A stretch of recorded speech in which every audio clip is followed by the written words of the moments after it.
Hello, everybody. Good morning, good afternoon, good evening. We're really excited to be with you all today. Thank you for taking some time out of your Tuesday to join us for this Extreme Consulting Makeover. It's going to be a really fun session today.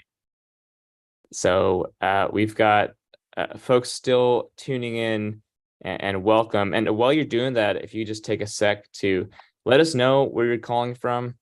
It's great to know where folks in the community are based for today's call, and also just helps us get a sense of where you're at and kind of what your timeline might be depending on where you're at in the world. And so let us know where you're calling in from, type that in the chat, and also tell us about your favorite fall or autumn tradition, as it is veering towards that way here in at least half the world. And so the weather is turning colder, and it's just great to know what people are doing, what their favorite traditions are.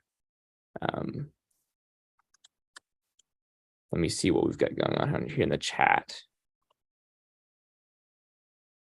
Wonderful. India. Okay, we got bonfires outside. Love that. Hikes in Minnesota State Parks. See the fall colors. Oh, nothing better than fall colors. Apple picking. Love that, Emma.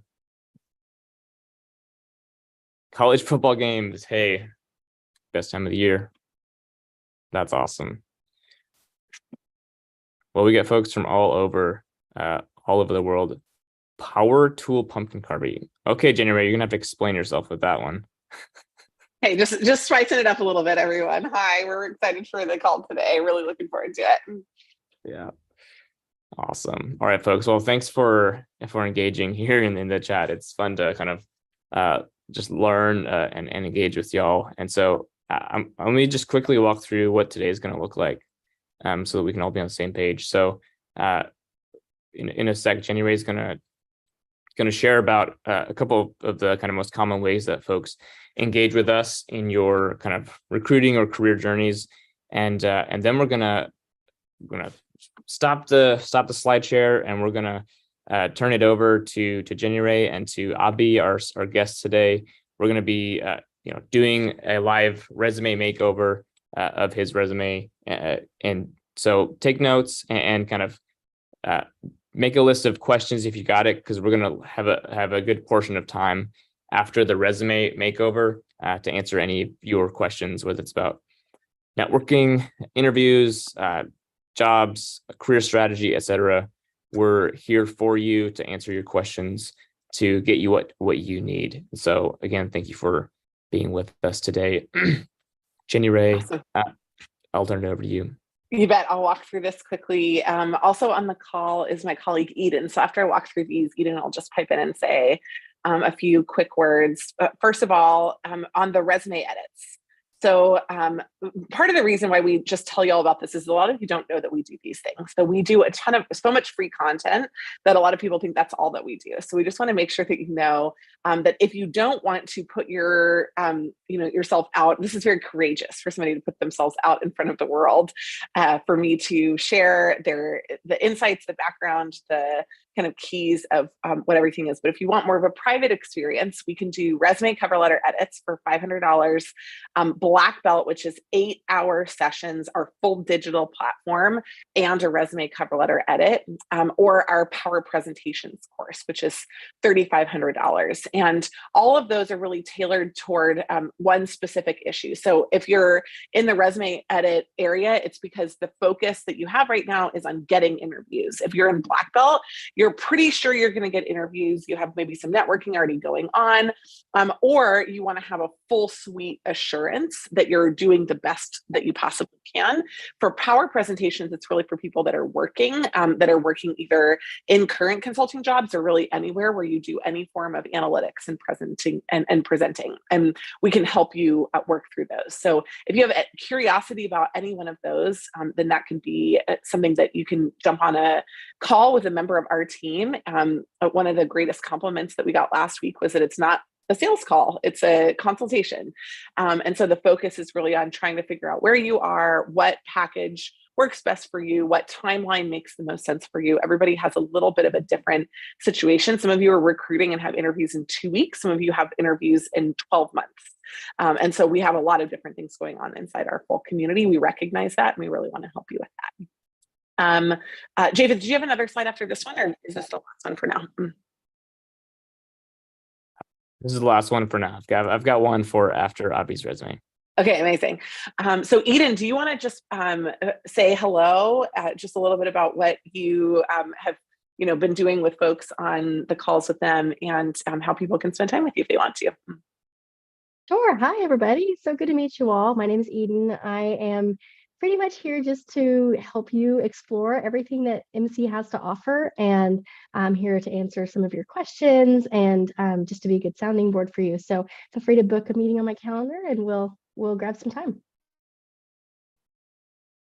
Yeah, there's a link in the chat where you can get on Eden's calendar. So feel free to check that out. All right, I'm ready. I'm ready, Japheth. All right, Ready to make over. Makeover. Wonderful. Well, Abhi, thank you for joining. Welcome to the call. Can you give us a 30-second introduction of yourself, where you're at in the recruiting process, and what are your pain points in that process? Perfect. So first of all, Jenny, nice to meet you. Very excited to be talking to you. So I am currently an MBA 1, first-year MBA student at Michigan Ross. I have created a version of my resume, but I want to review it and improve it further to get feedback so that I know when I submit it, I can hope to get some calls for the interview. Right? So I'm that process in my recruiting timeline. My background is I've been an engineer and electronics engineer back in India, and then started my career as a management consultant with ZS Associates and Accenture Strategy. Split my time between healthcare and banking clients between India and UAE. But after post Ross, I want to go back into consulting, into more strategic roles, and also focusing on more digital side of more digital projects over there. Love it. I'm so excited to work with you today. Abhi, if you wouldn't mind just popping your resume up on the screen.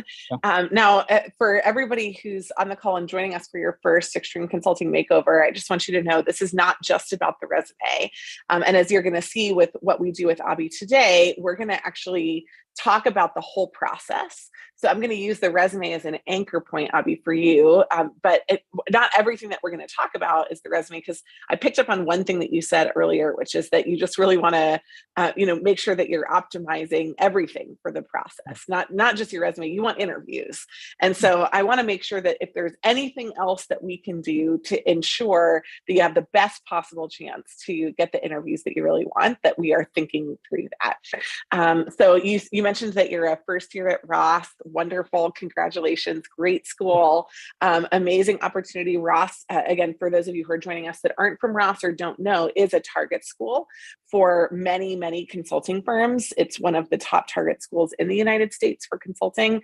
And so you're going to have a lot of folks that are coming to campus. So we're going to talk a little bit about the story first, and then we're going to talk about how you apply that story through the touch points that you'll have with the firms. And I kind of get into a groove sometimes, so I will try to come up for air and make sure that I am getting your feedback, your insight. There are going to be things that I will ask, whether they're missing or whether they're in here. But first, before I dive into the details of your resume, I just want to take what you said and highlight how a firm is going to think about you from the beginning, right? So they're like, okay, so he has consulting experience. So clearly, if he's applying for consulting jobs, he likes consulting, right? That's kind of one of the first check boxes that you have. However, you have consulting experience in India. So one of the questions is going to be cultural fit and location, right? So tell me a little bit about where you might be wanting to work, because I'm sure that's going to be a question that will be on the firm's minds as well. In US and particularly in Chicago. Okay, great. And so when you know where you want to go, it makes it a lot easier from a recruiting perspective. There may be opportunities on the margins, Abby, just to keep yourself open to. If you know, I mean, if you have family in Chicago, or you like are 100% certain that you have to go to Chicago, that's one thing. If you're like, I would prefer Chicago, but I'm 1% open or 5% open to other places, I want to give you a few options for other places that you might want to reach out to too. Which category are you? 100% Chicago or 90% Chicago? So I was thinking about 70% Chicago, 15% Detroit, 15% San Francisco. But okay, perfect. Yeah. Okay, great. So and I want to add actually like Austin or a couple of the Texas offices onto your list just based on your background. And then in addition, it might seem like it's very unusual, but Miami actually might be an interesting place for you to look as well. So, so anyhow, and let me give you some context behind that. And then I want to go through the background, because when you say, I came from India, I'm assuming you're probably going to want to do something in tech. And so we want to look for places where tech talent migration is happening. And in the United States, San Francisco is still the hub. It's the big mama of technology.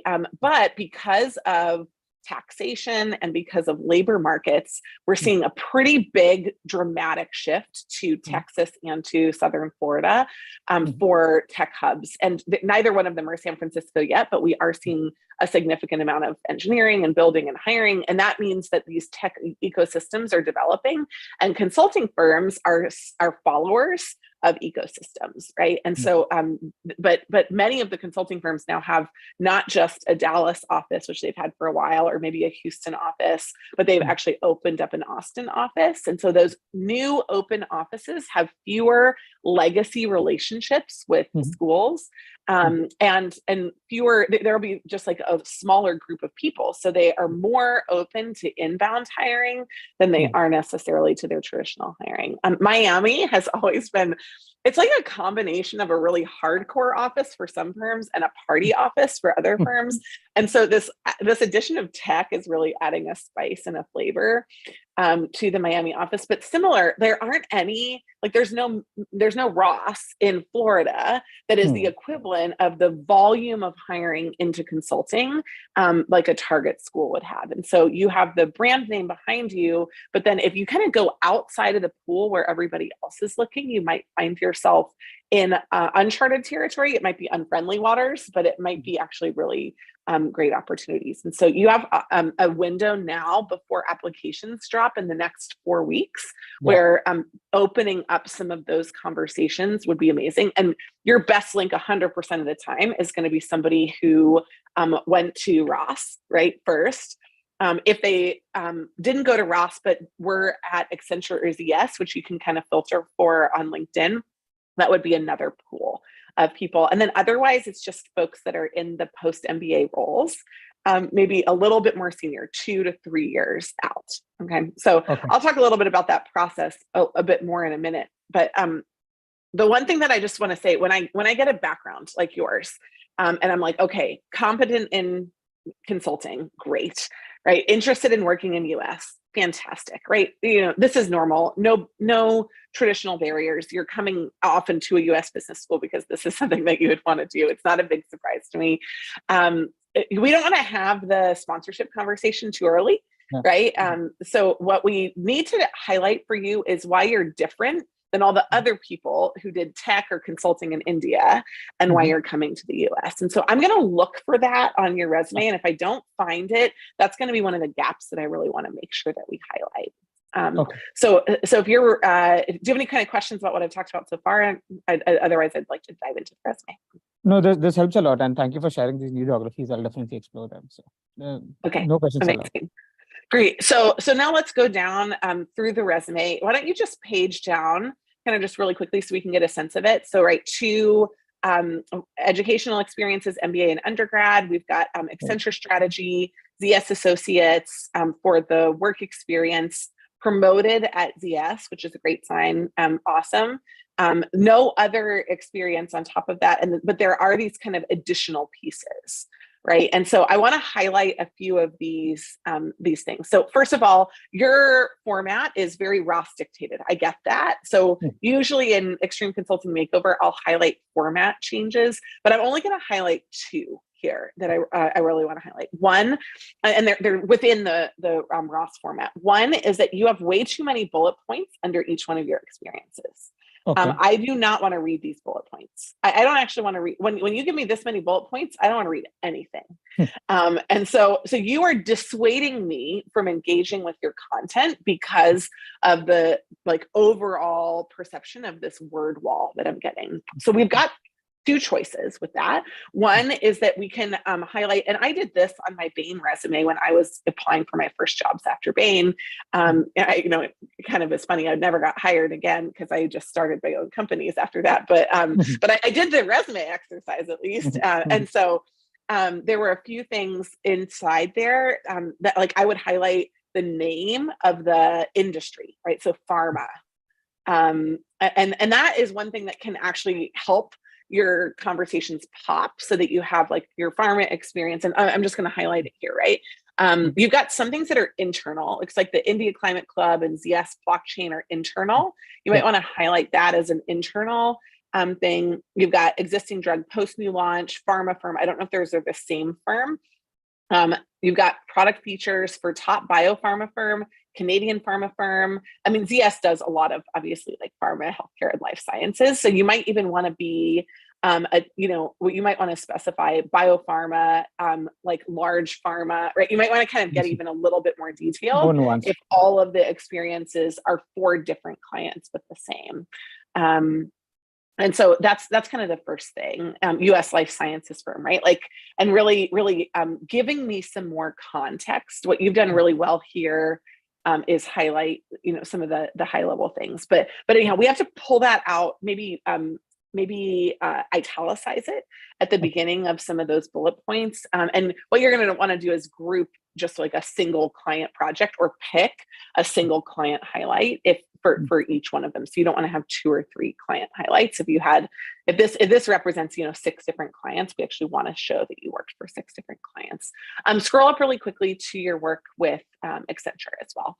Yeah. So you've got UAE Bank, Saudi Bank, UAE Bank. I don't know if, again, those are the same ones. Swedish Telecom. So here you have even more variety. So then the sum of your resume, instead of being consulting, is the industries that you've worked for. And that gives you new talking points when you're reaching out to somebody. You can reach out to a partner in pharma if you're interested in healthcare in the future. You can reach out to a partner in financial services, but you have to call it out on the resume. You can't rely just on your external networking to do that. So I want that stuff to become more evident. So that's option number 1. Option number 2 is that you highlight in your bullet points, you restrict each of your entries to a maximum of 3 to maybe 4, but like 3 is kind of the max bullet points. One of them is your overall, like the overall projects that you did, the number of projects, the size of teams, just kind of like a description of a standard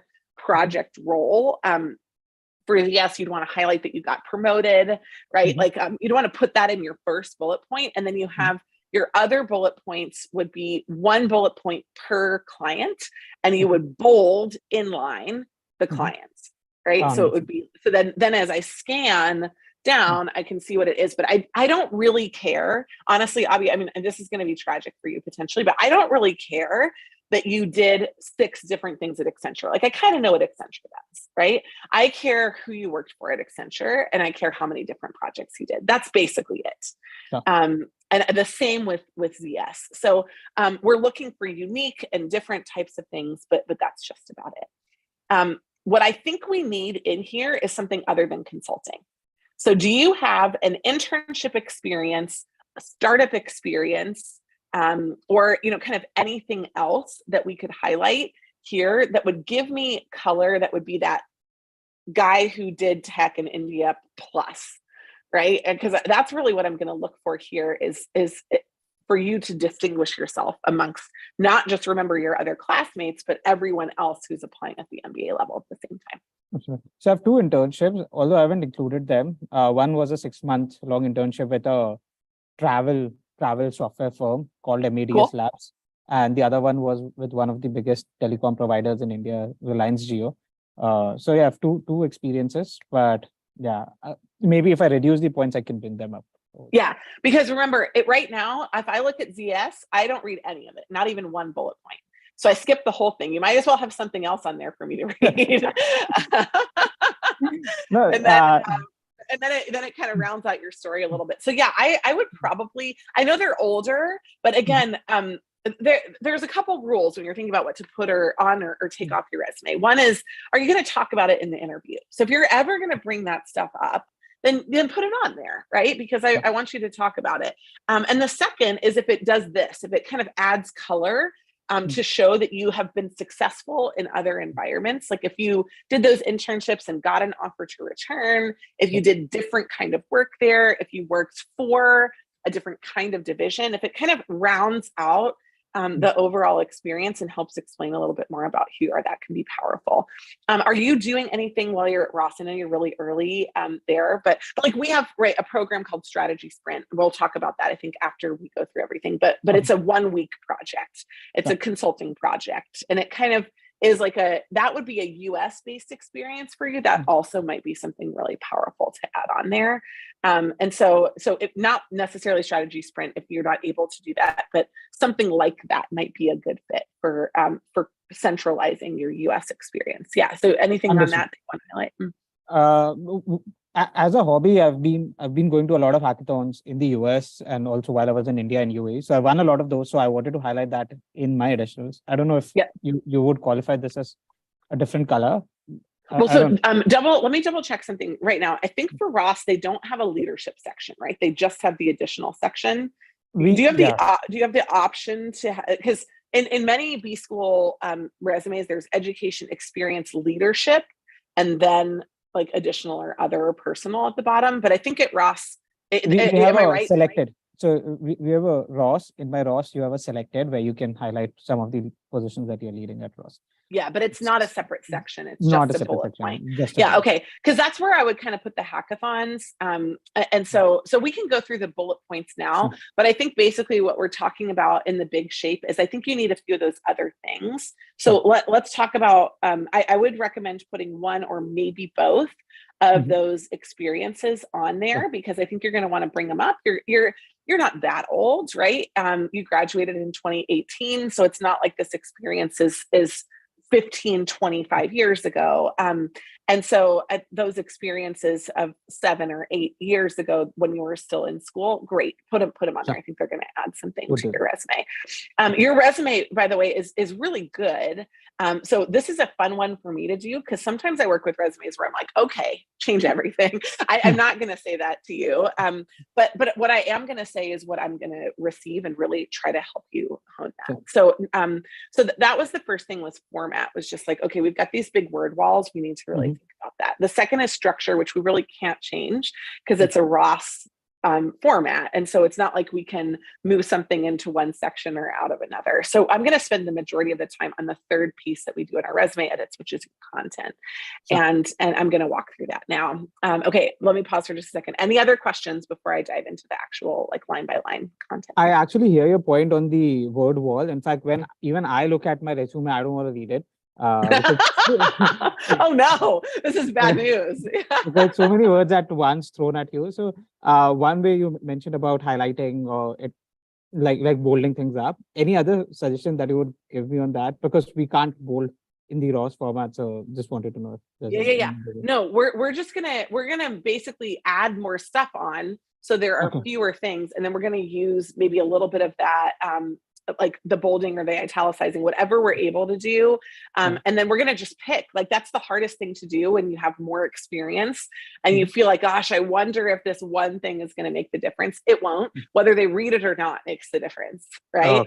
Right. And so I think like one of the things that we do is we go really into the details, but the most important thing I think we do is that we zoom out and we say, okay, are they going to read it or not? Right now, they're not going to read it. So we can't give them a resume they're not going to read. That's not going to be, that's not going to serve the purpose. So we need first of all, a resume they're going to read. It's got to be a little shorter in terms of the details. So let's go through some of the kind of fun points here. So, right, you got an MBA, STEM designated. April 2025, amazing, right? Great GMAT score. Love to see that. Anytime a GMAT's over 700, especially over 720, we'd always want you to pop that on there. The emphasis in strategy and digital is fine. These members of the different clubs. When you say, what's the difference between member and selected in Ross language? Member is you're part of that club. Selected as you take a leadership position in those clubs. So. I see. Okay, great. So if I'm not at Ross, then you'll just have to explain that to me, right? Understood. But if there's any way that you can add a little bit more detail, like, at Ross Student Ambassador, you're like one of 20, right? Education director at the healthcare club, right? Membership 300 or something like that, right? So if there's some way that you can kind of add any data in there, and then I also wouldn't put in the healthcare club on your member line. Again, because we're trying to get to readability, but if I know that you're a leader in a club, I'm going to assume you're also a member. So like, we don't have to add that in there as well. Yeah. And then you can take out, this is like a really small point, you can take out the ampersand before the India club. Like you can just put the list of the clubs with commas in between them. As a reader, I can compute that without the end there. Okay. When you're looking at your backgrounds, right? Institute of Engineering and Technology, you got your Bachelor of Engineering, your GPA is great, obviously, right? Co-president of the tech club, but this is the kind of thing that I really like here, where you are giving more detail into a specific leadership position. And so that's kind of what I'm talking about, the selected, but just having like a little bit more detail in there. I think that experience, like those two experiences, unless there's something missing, are actually pretty strong. So I really want to spend the majority of my time in your additional in your experience section. Any questions about education before we move on? No. Great. Let's go down to the bottom first. Let's go to the additional section. I always like to tackle this one. You've got this nonprofit innovation lead. When and where was that? It's a little bit out there. Like it's interesting, but I don't have any anchor to where that fits in your story. So it's a US-based nonprofit, and I've been working on it while I was working at ZS and Accenture. So I'm still working with them, but it's what's the name of it? It's called Shooting Stars Foundation. It's a US-based, California-based nonprofit. So I would probably try to highlight you got some what I would call fluffer or buffer language in here that doesn't add any value, but I think the context of that organization would. So if you're right, if you kind of like highlight the name of it, it makes me want to read the next part, and then you just like put in parentheses, right, like nonprofit innovation lead. And then raise 300K, but I don't need to know that it's a new tech hackathon. Most hackathons are. I don't need to know that you sponsored the graduate education. You can just say sponsored grad education of over 400. I don't need to know that they're underserved students, right? Students in India and Africa, right? So I think you can take out some of that fluffer language and put in more of what I really want to read about. So I think that's going to be an important key there. The Tony Stark fan is like a funny thing to read, but then I actually don't know. I feel like a little silly, but I don't know why that means that you won when you say that I won the 9 hackathons, but you're a Tony Stark fan. What does that mean? No, so the intent was to make it more funny so that there's this likability perspective, but Tony Stark comes from the tech part of it, the Iron Man part of it, and then 9 hackathons comes from the technology part of it. But if it's not funny, then I will remove it. So I think what you're highlighting here is the roles, and what's actually more interesting is just hackathon enthusiast, right? Or something like that. And then like the speaker, right? IBM's, I would have like IBM's AI and World Bank Summit, like presented twice on Tech for Good to 3,000 attendees. I'd flip around what you're highlighting at the beginning of those sentences, because I don't think the fact that you were a speaker matters. I think the fact that it was at IBM's, whatever, the foodie. I don't even know what it means to be ranked the top 5% of dessert eaters. I feel like that's a very specific Indian thing that you would like, everyone is so competitive that you would be in the top 5% of dessert eaters. But I have no idea how you came to that metric. So it's kind of funny, but I think like the part that's really interesting is the 100 plus green tea varieties. Like that part I would actually highlight. So I think you're highlighting the opposite of the thing that I would think is interesting when I'm reading through this. And then the soccer fan, I think, is funny too. But I don't know if you're able to within the Ross format, but I always just like a general interests line. If you're like, right, you know, and in there, I find it easier to digest in the way that you have this here. Something like dessert, right? One of my interests is dessert, right? Top 5% of dessert eaters in India, right? Green tea, like sampled 100 plus varieties, right? Soccer fan, love, right? You know, like kind of like highlighting just a few little snippets, but putting them all together. Because this, for me, again, it feels a little bit more like a word wall. It's too much for me to actually digest what's funny or interesting about it.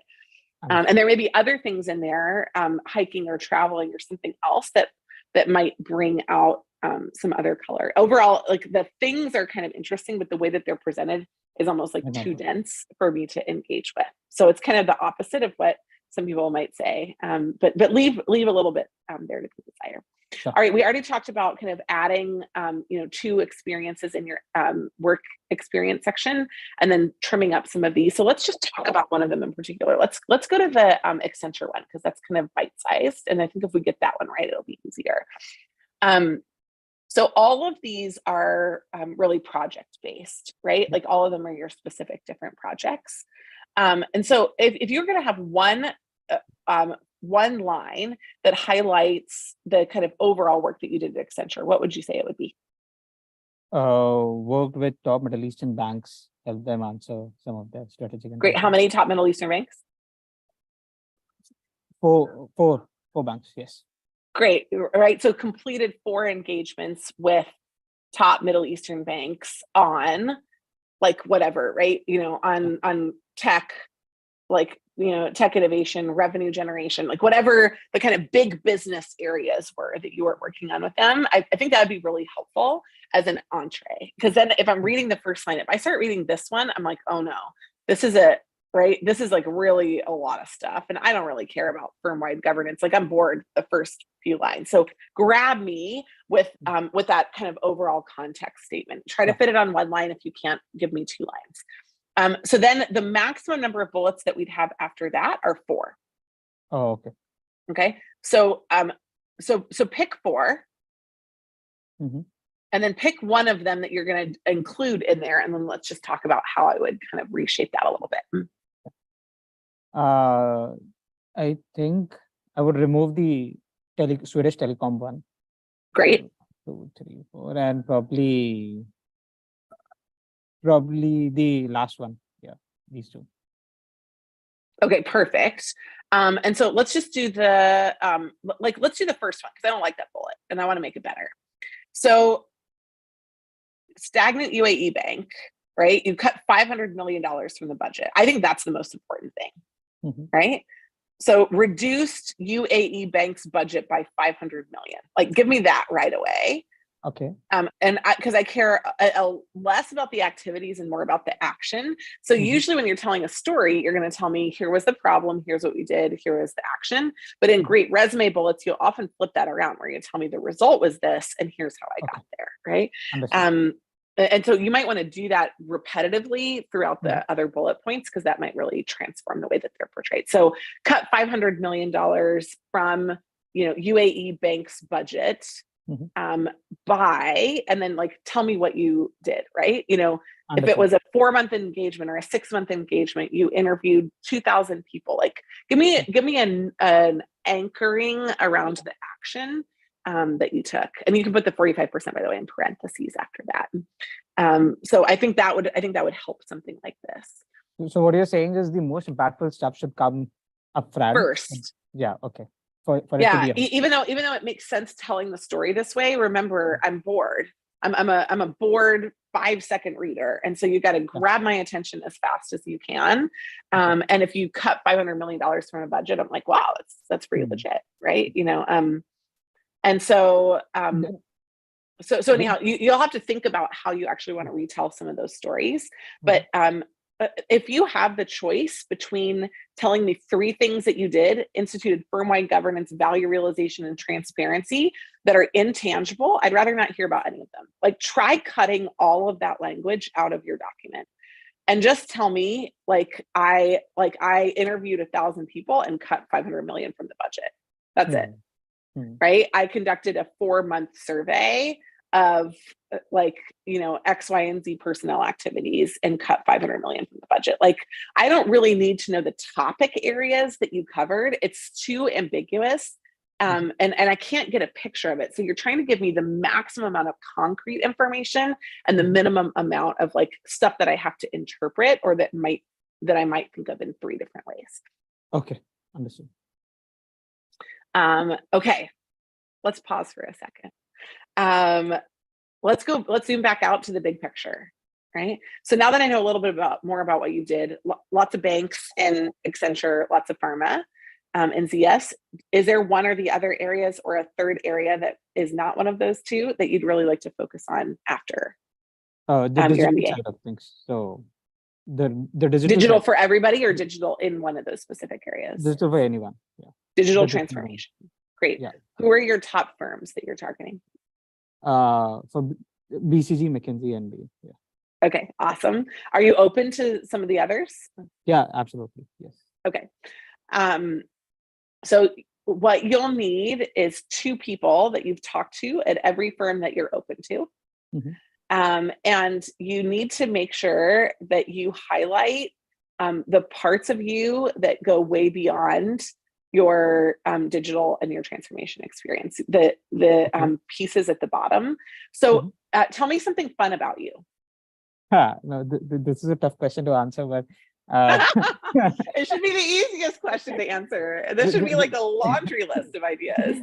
I think this has been the hardest question to answer me before, but something that I can recall is I've been a soccer fan for about now 10, 15 years, a big Cristiano Ronaldo fan. So I follow all 5 European soccer leagues and very up to date with it. So yeah, this is what I enjoy. And I don't know if that's fun. Yeah. Well, I mean, so you should go to Miami, right? Yeah, like Miami is the hub of soccer right now in the US. And so so those are reasons why you should reach out. And when you're networking with people, don't just answer their questions. Answer questions with a question. Just say, do you want to know the real reason or the professional reason why I want to go to Miami, right? I want to go to Miami because of soccer. Everything that's happening in the world for soccer is happening in Miami right now. Okay, but the professional reason is this, it's different in the US than in your Indian context. I don't need to know that you're going to come and stay forever. I don't need to know that you're the best in your class. I need to know that I like you the most, because when I put you in front of a client, they're going to buy because they like you. Because they've got 20 choices. They have it's just our market is in many ways less developed, right? It's less specialized and more general. And because of that, the personality that you convey is actually going to be super important. And so yeah, I'm glad I put Miami on the list, because I feel like you should go to Miami now.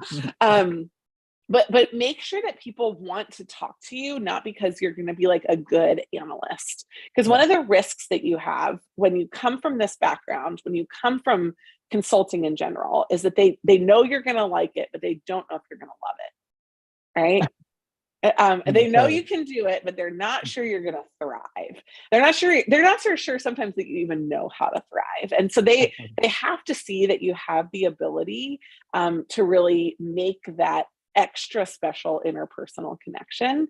And that's what networking is going to do for you. So don't keep the conversation on the transaction, have it on, and just say, could you go back? Could you go back to India and go back to Accenture, go back to ZS? Would they take you back?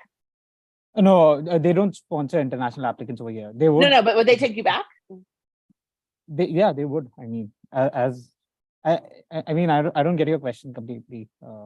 So one of the things that helps people answer the why do you want to do this is if you're look, I could go back to India and I could work for Accenture or I could work for ZS again, but here's why I don't want to. Get super real with them, right? I want to work here on this because Understood. And it has to have an emotional component to it, right? Because like what they do is at this level, what you do is at this level. Like you have to think about really how you're going to communicate that. Okay. And it's not like I want to work on these projects with you. It's the characteristics. It's the generalization of why you could do that. It's open to you. You did well. You could go back any day, but you're looking forward, and this is where you think the future is going, and this is what you want to be part of, right? So to summarize, I hear a few things. One is this readability aspect of the resume. Second is this personality part of the resume. That so it's clearly lacking of personality.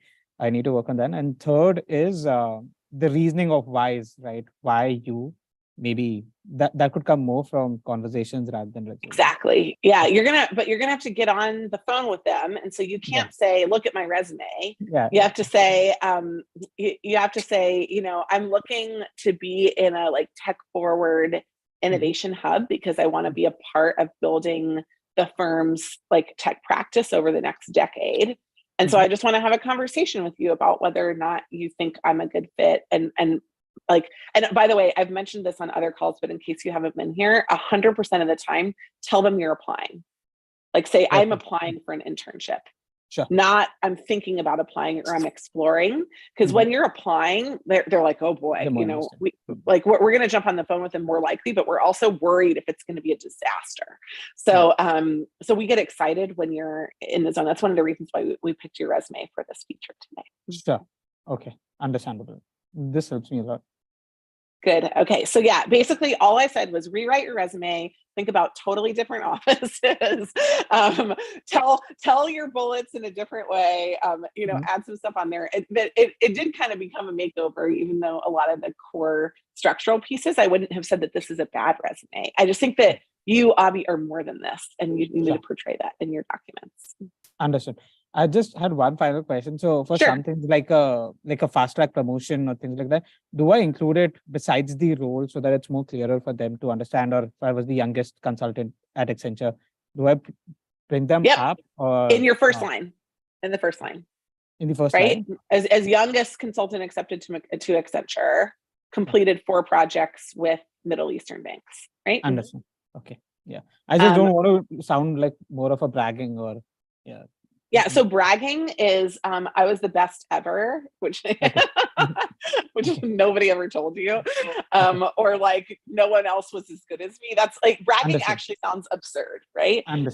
You need to tell them that you were distinguished. How else will they know? Understood. Okay, perfect. This helps a lot. You were the top 5% of dessert eaters. You have to be able to brag a little bit, right? Absolutely. Okay, I want to transition now to Q&A. So Abhi, if you'll just stay on, thank you so much for walking through this. We'd love to see your after, and we'll publish it so that other people can see it. And also, you know, the firms that are looking for talent will reach out to you. And so, so make sure you get us your after resume so that we can publish that with everything. I'm going to turn it over to Japheth so that he can moderate the Q&A for the rest of the session here. We have 10 minutes for Q&A. Awesome. Thanks, Jenny Ray. Thanks, Abhi. That was really exciting and interesting. So, Abhi, thanks for coming on and being a brave soul. Folks, we're going to take some questions. So pop those in the chat. We got about 10 minutes here. While you're getting those questions ready, Jenny Ray, can you just quickly talk to us about, you mentioned strategy sprint earlier in the session, as well as our super prep program. Yeah, we have a couple of things. The things that we mentioned earlier, resume, cover letter, black belt, et cetera, they happen all the time. We have cohorts that happen for black belt, but basically year round, you can do this. We have a couple of things that don't happen all the time, and those are coming up soon. So we just wanted you to know about it. One of them is Super Prep, which is for our all-in-one program. This is for folks who really are committed to want to get opportunities in consulting. So if you're like Abhi and you need US focused experience, it's a volunteer project. It's not paid, but you would be able to put a US location on your resume. That can help for a lot of folks. In addition, that's part of the strategy sprint. It includes 20 hours of one-on-one coaching. And maybe most unusually, it has been 5 years since I have worked one-on-one with people in the hot seat. We have just this team of really incredible coaches They do an amazing job. But people have asked for 5 years. And so we decided to try this once this year. So with Super Prep, you do have the option to book one-on-one private session with me, and you can use it for anything. I'll do a case. I'll talk through your recruiting process. We'll help with whatever would be helpful for you. And so that starts on November 4th. And you can connect with Eden if you have questions about Super Prep and whether or not it's right for you. And the second one is Strategy Sprint, which is a 1-week consulting project. It's virtual. You can do it while you're working. There's only one mandatory meeting, which is on Friday, November 10th. It's a public holiday. And so it's possible that even if you are working, you're going to have that time off. And you are put on a team with an MBB coach. Everyone is given a different work stream. You work one-on-one with your coach as well as with your whole team to put together the answer. And next week, we're going to do a reveal on what the client project is for that. It's going to be great. It's going to be a really fun one. So we would love to have you in on Strategy Sprint, but we sell out every time we do it. We're actually kind of expecting to sell this out this week because we only have 5 slots left. So if you want to check that out, we'd love to have you for that 1-week virtual consulting project. Great to put experience on your resume. And then finally, if you want to register for the next edition of Extreme Consulting Makeover, we have these on Tuesdays, and we would love to have you put your information in. We have a pretty long lineup, but we do specialize in certain categories on certain areas. And so, we'd love to try to accommodate you in one of the upcoming Extreme Consulting Makeovers. You can also just come and watch. So we'd love for you to register for that event for free. Japheth, over to you for questions. Wonderful. Thanks, Jenny Ray. All right. Well, earlier we had a question about the kind of interests line, and someone was just asking, is it really necessary to include that line on your resume? I'll let you answer that. Great. Was always the first one I looked at, and if I didn't have it or didn't like it, I would put your resume. I would never give you the highest score. So I would say yes, it's incredibly important, especially in the U.S. There are certainly some places where it won't be as critically important, but the US represents more than 50% of the worldwide consulting market. And so I would probably speak to the US market if I had the choice. So yeah, I think that it's really important. It helps to do what we were talking about with Abhi earlier, which is to bring the color of your story to your resume. It helps it pop right from the beginning. It's a bit of relatability. And yeah, some of you are even more exceptional than your professional background will tell us, and we'd like to hear about that inside the interests. Great. And another question here, I think this is just good for everyone. Someone was asking about the business school dictated formats. Yeah. And so is that something that folks in business school, always have to abide by, or if they're going outside of their school's, recruiting portal, can they use their own format? Yeah. So Abhi, if you're not, if a firm isn't recruiting at Ross, you don't have to use the Ross format. And you can add a leadership section, and you can add a personal section, and you don't have to use that like left tab format, which kind of constricts some of the rest of the data on your resume. It feels like there's a lot of white space, but it's all concentrated in one area. And so, yeah, you could have a second format for extra Ross things. For most people, though, most internships are honestly through your campus hiring, and most international internships, like even a higher percentage of those, are through on-campus hiring. So usually for an internship, I would recommend sticking pretty close to it. It's just when you move into full-time, if your internship doesn't convert to full-time, or you don't want it to convert to full-time, then that's maybe another time that you would think about doing that. But yeah, you're beholden to it through on-campus hiring. Outside of that, you're not. Great. All right, I'm losing this question. Okay, is it necessary to put the financial impact that the project has for the client? I'm assuming this is in relation to a bullet and including like impact. It's great to put it because it helps to drive home, like when he said he saved $500 million, that's a legitimate amount of savings. So if it's $5, right, I expensed a $5 sandwich, I don't really want to hear about it, but the magnitude matters, but also having I didn't actually mention this with Abhi's resume today, but I've mentioned it in other Extreme Consulting Makeovers. Abhi had already done this. There was a bullet point. For every bullet point, there was a data point that he had. So it did make me want to engage with more of the content. There was just too much of the content to actually want to read everything. And in some situations, there were 3 to 5 numbers in every line. And that was harder to digest, especially if there was like a line with all words and then a line with all data. It was harder to digest that. And so what I'm really looking for is a minimum of 1 per line, and really that those numbers tell a very concrete story. So impact is one piece of it, but it could also be the number of people that you talked to, surveyed, worked on the team, months of the project. There are different ways that you can communicate data and make the story really come alive. Great. All right, we'll end with this one. I think this is a good one. So what do you think about having 2 or 3 versions of a resume? If you're looking at 2 different functional areas in the same industry? Yeah. So our goal when we edit resumes is one and one only. We do not think that you add value to your resume process by tweaking your resume. You add value by networking. And so if you are focused on the wrong things, doing the wrong activities, you're going to waste your time and not gain a higher success rate. So that's kind of our hard truth when it comes to resume tweaking, is that you need one good resume that tells the full story. If there is something that is important enough that it aligns with a topical area of a firm, it should be on every resume, not just on a topical resume.